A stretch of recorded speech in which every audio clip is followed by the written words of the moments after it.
So for decades, the holy grail of computing, it wasn't really about making a machine that could, actually think. Right, definitely not. It was mostly just about building something that could follow orders really, really fast. You give it this rigid formula, you feed it totally structured data, and it spits out this highly predictable answer. Yeah, exactly. The entire digital revolution was built on that kind of brute force explicit instruction. Right, but I feel like we've kind of moved past that now, haven't we? Oh, absolutely. I mean, that framework is, frankly, completely obsolete as of right now. Yeah. We've crossed this threshold where we're no longer programming machines to just follow rules. We're training them. Yes, we are training them to recognize patterns, probabilistically. So it's this massive shift from a world of rigid spreadsheets into something that resembles like a highly adaptable, somewhat messy sensory organ. A sensory organ, I like that. And that shift is really the entire focus of today's deep dive. So, to you listening, welcome. Today we are unpacking a really fascinating AI Daily Digest from July 4, 2026. It's a great stack of sources today. It really is. And for those of you who, want to grasp where this technology actually lives today, not just in science fiction or like generic chat prompts, this provides just a perfect snapshot. Yeah, because we're cutting through the buzzwords. Exactly. We're looking at this invisible engine that is, well, it's currently rewriting the rules of medicine, global wealth, art, and honestly, even just the mundane reality of your own desk. Right. And I think the thread tying this entire digest together is incredibly specific. It's the unprecedented ability of artificial intelligence to ingest oceans of like unstructured, chaotic data and then extract these hidden mathematical relationships that the human brain just simply cannot perceive. So let's put that pattern matching ability to the test immediately because the first source we have is wild. It details a new AI system that was just deployed across several United States hospital networks. Yeah, the diagnostic one. Right. Its sole purpose is assisting doctors in diagnosing rare diseases. And according to the data in the source, this system is already successfully identifying these obscure conditions that experienced human practitioners had just entirely misdiagnosed. Which, I mean, that fundamentally challenges how we think about medical expertise, right? Absolutely. Because we naturally assume misdiagnosis comes from a lack of skill or lack of training. But the medical community's optimism here, it actually stems from acknowledging a biological limitation. Cognitive fatigue. Exactly. Human cognitive fatigue. Let me build on that for a second, because the sheer volume of medical knowledge out there is staggering. Like a doctor might spend a week in medical school studying some hyper-specific autoimmune disorder and And then, then never see it. right, never encounter a single patient with it for the next 25 years. So when someone walks into a clinic complaining of, say, joint pain and chronic fatigue, human biology forces that doctor to rely on mental shortcuts. Yes, heuristics. They assume it's arthritis or, long flu, because that is statistically what they see every single day. Yeah, in cognitive psychology, that's called the availability heuristic. You diagnose based on the information that's most easily retrievable in your memory. Which makes sense, otherwise you'd go crazy. Oh, exactly. If a doctor assumed every headache was Yeah. like a 1 in 10 million neurological parasite, the entire triage system would completely collapse. Humans have to play the odds.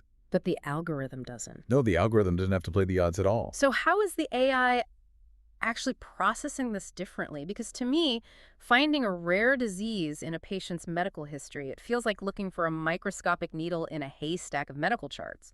But this AI acts like an industrial-sized electromagnet. That's a great way to put it. It just rips the needle right to the surface. Right, and the mechanism driving that electromagnet is called high-dimensional vector space. Okay, unpack that a bit. So when the AI ingests a patient's chart, it doesn't read it like a human reading a narrative. Like reading a paragraph of text. Right. It converts every symptom, every minor fluctuation in a blood test, every genetic marker into mathematical coordinates. And then it cross-references those coordinates against billions of data points from global medical journals, historical patient records, genomic databases like all simultaneously. Oh, wow. So it's basically mapping the distance between the patient's current state and literally every known disease in existence instantaneously. Yes, because the AI doesn't forget the obscure paper it quote-unquote read 25 years ago. Right. It doesn't have a biological memory that decays. Exactly. And it doesn't get tired at the end of a 12-hour shift. It simply calculates that, well, 99% of the patient's symptoms point to the flu, but there's a cluster of 3 trace proteins in their blood work that mathematically align with this really rare genetic disorder. And it flags it. It flags that anomaly and kicks it back to the human doctor. Okay, but doesn't that introduce a massive risk of over-reliance? I mean, if I'm an exhausted doctor at the end of a double shift and the world's most powerful pattern recognition engine tells me it's disease X. You're just going to agree with it. Yeah. I'm probably just going to rubber stamp it, right? Well, automation bias is a real phenomenon. If the machine sounds confident, humans tend to just defer to it. Huh. But the systems described in today's digest, they're specifically designed to combat that by showing their work. How do you mean? They don't just spit out a final diagnosis. They provide a probabilistic breakdown. They highlight the specific medical journal articles and the exact anomalies in the patient's chart that led to the conclusion. So the doctor still has to verify it. Right. The human doctor still has to synthesize that data with the actual physical patient sitting in front of them, their lifestyle, their environment, their emotional state. The AI is a cognitive safety net. It's not a replacement for human judgment. I see. So it's augmenting human intuition with this just unfailing, perfect recall. Okay, but if algorithms are proving this effective at parsing relatively structured biological data like blood markers and genetic sequences, what happens when we feed them the absolute messiest, most volatile data set on the planet? You mean human emotion? Human greed and panic, That- specifically. Yes. Finance. Right. So our second source notes that a major investment firm has just unveiled a trading platform driven by this exact same underlying architecture. But it isn't just crunching standard quantitative data like, interest rates or quarterly earnings. This is the old way. Right. The platform is actively analyzing social media sentiment to optimize portfolio allocations, and early adopters are reporting a massive competitive edge. I got to say, this sounds incredibly dangerous. How so? Well, we all know the internet is a toxic, chaotic place. Yeah. Are you telling me a wave of angry tweets or like a viral sarcastic meme can literally cause an algorithm to shift millions of dollars? Does that not just create total chaos? Well, to understand why this actually works, we have to look at the mechanics of natural language processing, or NLP. Traditional high-frequency trading algorithms, they were entirely blind to the qualitative side of the market. Like, they could react to a central bank rate hike in a microsecond. Sure, because that's just a number. Right. But they couldn't read the room. They didn't know if retail investors were terrified or euphoric. Because you can't put euphoria into a spreadsheet. Exactly. Until now. The way this AI processes language goes far beyond simple keyword counting. If you tweet, oh great, another massive earnings mix, this stock is going to the moon, a human easily detects the bitter sarcasm there. Yeah, obviously. But 10 years ago, a basic algorithm would just see the words great and to the moon and log it as positive sentiment. And it would buy the stock, completely missing the joke. Exactly. But today's models use what are called attention mechanisms. They don't look at words in isolation. They analyze the relationships between the words in a sentence and even the cultural context of the internet at that specific moment. Yeah, they turn human sarcasm, fear, and hype into a quantifiable metric. The AI is absorbing millions of forum posts, news articles, and social media comments in real time. It's basically mapping the emotional weather of the market. So it's detecting the subtle shift in crowd psychology before the crowd even realizes what it's feeling. Yes. And the competitive edge mentioned in the digest, it's entirely about latency. Speed. Right. Human analysts are incredibly good at recognizing a panic, but it might take us, 3 or 4 hours to verify that a trend on social media is a genuine consumer revolt and not just some fleeting bot campaign. And by the time you figure that out... And by the time the human analyst goes to their boss to recommend selling off a position, the market has already plummeted. So the AI sees the storm clouds forming before the first drop of rain even hits the ground. Precisely. It mathematically proves that a boycott is gaining critical mass and shorts the stock proactively. It marries the cold, hard logic of traditional finance with the incredibly chaotic reality of human behavior. Which fundamentally alters what it means to be a human trader. I mean, if the machine is better at predicting our own behavior than we are, playing the short game seems entirely futile now. It really is. Human investors are just going to be forced to retreat to deep, long-term structural analysis, right? Like evaluating the actual physical value of a company, its leadership, its 10-year vision. The day-to-day emotional noise is fully owned by the machines now. Yeah, we are basically outsourcing the interpretation of our own collective psychology. And that naturally pulls us toward a much deeper and honestly far more controversial arena. Because predicting a stock market crash or finding a rare disease is, at its core, a math problem with an objective reality attached to it. Yeah. A company's value goes up or down. A patient is sick or they are cured. But what happens when you point this immense probabilistic pattern matching capability at pure subjectivity? Then you encroach on the concept of the human soul. Yeah. Which brings us to the third piece of our digest. An AI-generated art piece just sold at a major auction house for a record-breaking sum. The details on this are wild. The AI was trained on thousands of classic paintings. We're talking everything from Renaissance masters to modern abstract expressionists. And the final piece it generated captivated collectors with this blend of styles that essentially didn't exist before. It's completely unprecedented. And the art world is tearing itself apart, debating whether this diminishes human creativity or represents a new frontier. But let me push back on the framing here for a second. Okay, go for it. Calling the AI an artist feels generous. Isn't this just the ultimate billion-dollar DJ? Like it's taking thousands of classic tracks, slicing them up, and remixing Rembrandt and Picasso into one massive, statistically pleasing mashup? Is it actually creating, or is it just perfectly regurgitating the past? I mean, the DJ analogy is great. It really is. But it slightly misrepresents the underlying data science. How so? It is not copying and pasting a brushstroke from Van Gogh and stitching it next to a geometric shape from Picasso. It uses something called latent space. Okay, break that down for me. What is latent space? So when the neural network studies those thousands of classic paintings, it isn't memorizing images. It is learning the underlying mathematical rules that govern how light, shadow, texture, and geometry interact to create a specific aesthetic. It learns the rules of aesthetics itself. Yes, it maps out a vast multi-dimensional landscape of artistic possibility. That landscape is the latent space. So when it's prompted to create a new piece, the AI navigates to a coordinate in that space that has literally never been rendered before. Wow. It synthesizes a novel image based on the deep underlying patterns of human visual preference. So it's essentially hacking our visual cortex. In a way, yeah. It knows exactly what arrangements of color and contrast are going to trigger a sense of awe or beauty in the human brain, and it just reverse engineers that emotional response. Which brings us to the core philosophical debate that's just ripping through the auction houses right now. We have to separate the mechanism from the outcome. Okay. The mechanism is entirely devoid of emotion. The AI felt no passion, no struggle, no historical context while generating those pixels. Right. There was no tortured genius drinking absinthe in a garret somewhere. There was just a server farm in a temperature-controlled warehouse calculating probabilities in a fraction of a second. Exactly. But then look at the outcome. The piece hangs on a wall. A human being stands in front of it, feels a profound emotional resonance, and pays a record-breaking sum to own it. It forces us to ask, what is the actual product of art? I can hear every art history major screaming at their speakers right now. Oh, I'm sure they are. Because the argument is that the product of art isn't the canvas itself, right? The product is the communication between two human beings.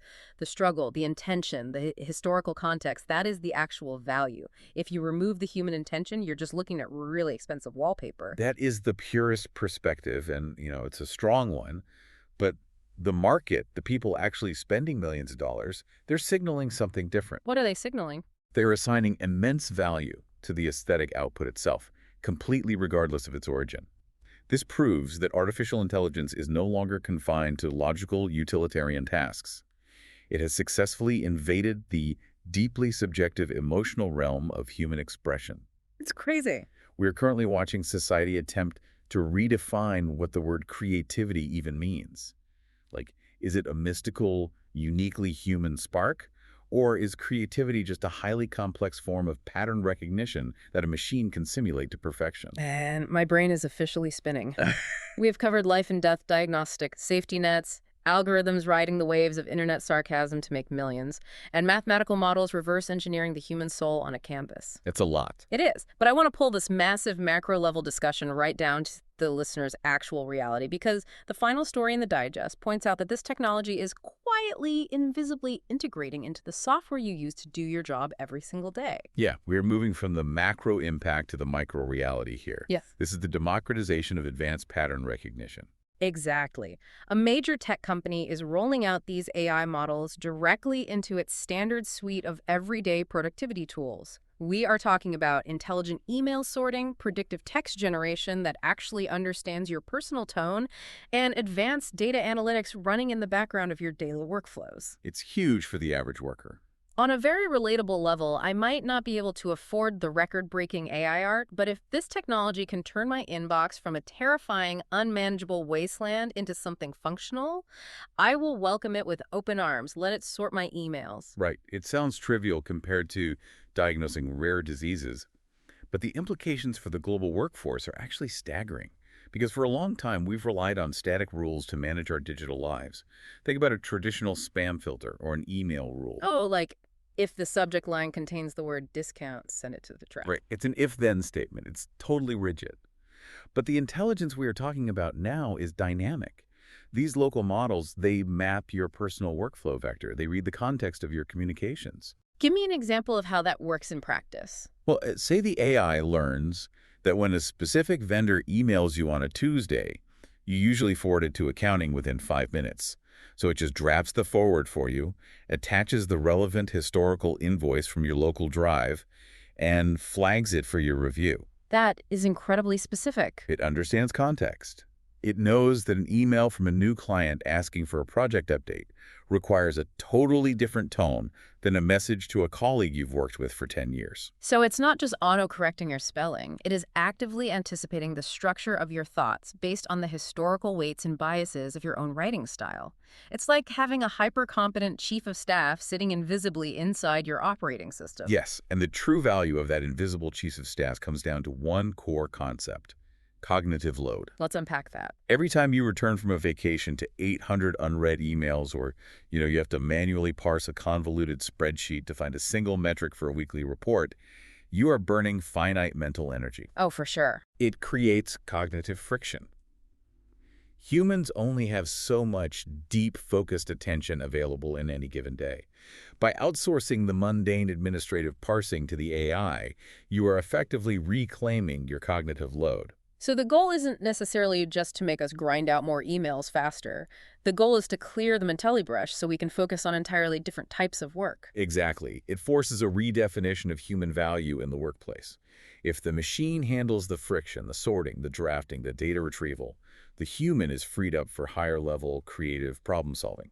Like what? Like building relationships, strategizing, empathizing, navigating complex interpersonal office dynamics. Yeah. The things the AI cannot do. Wow. Let's take a step back and just look at the sheer scale of the journey we've taken today. It's been quite a ride. We started in a high-stakes hospital environment, looking at how high-dimensional vector space acts as a cognitive safety net to catch rare diseases that human biology just forces doctors to miss.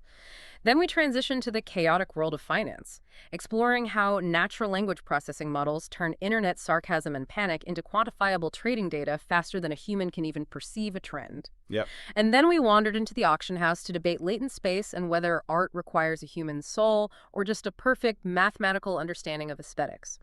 And finally, we landed right at your desk, examining how dynamic intelligence is actively reducing your cognitive friction and restructuring how you work. The singular takeaway for anyone listening today is that AI is no longer a tool you choose to pick up or put down. It is an active, adaptable layer of intelligence that is currently being draped over every facet of human endeavor.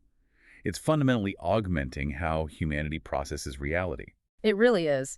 And I want to leave you with one final lingering thought to mull over today, something that builds on everything we've discussed. If this active layer of intelligence eventually handles all of our heavy data crunching, if it diagnoses our complex ailments, manages our financial portfolios, generates our aesthetic entertainment, and even drafts our daily communications, what will we choose to do with all that reclaimed mental space? That's the million-dollar question. And on a deeper, almost biological level, if the nervous system of the world is now completely externalized in these servers, what happens to ours?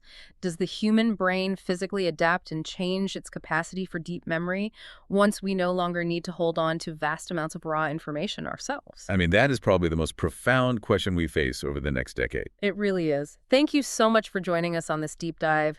Keep questioning the world around you, keep looking for those hidden patterns, and we will catch you next time.